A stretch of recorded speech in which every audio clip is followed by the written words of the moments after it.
తనెవడో మామిడి చెట్టు నాటాడంట. వాళ్ళ మనమళ్ళు, పిల్లలు అందరూ ఈ పొద్దు మామిడి పళ్ళు తింటున్నారు. అతనెవడో ఎల్ఐసి తీసుకున్నాడంట. ఇప్పుడు అతని పిల్లలు, మనవాళ్ళు, అతనెవరో ఆస్తిని కూడా పెట్టాడు. కానీ మనకు అలాంటి వాళ్ళు లేరు.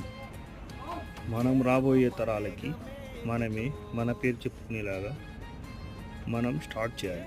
మనకు కూడా ఉపయోగపడుతుంది, ఖచ్చితంగా ఉపయోగపడుతుంది, నీడనిస్తుంది. ఒక చెట్టు నాటినాం కదా, పళ్ళు ఎవరో మా మనవాళ్ళు తింటారు కదా, లేదు. 1 సంవత్సరం 2 సంవత్సరాల్లోనే అది నీ నీడన ఉండాల్సింది, నువ్వు దాని నీడలో బతుకుతావు. నాకు పనులే తినాల్సిన అవసరం లేదు, దాని నీడ పడితే చాలు. నీ దగ్గర డబ్బులు ఉంది అని చూపిస్తే చాలు మొబైల్లో, నీకు ఆటోమేటిక్గా నీ వేడి, నీ కష్టం చల్లగా అయిపోతావు, నీడలో ఉంటావు. డబ్బు అనేది ఒక చెట్టులా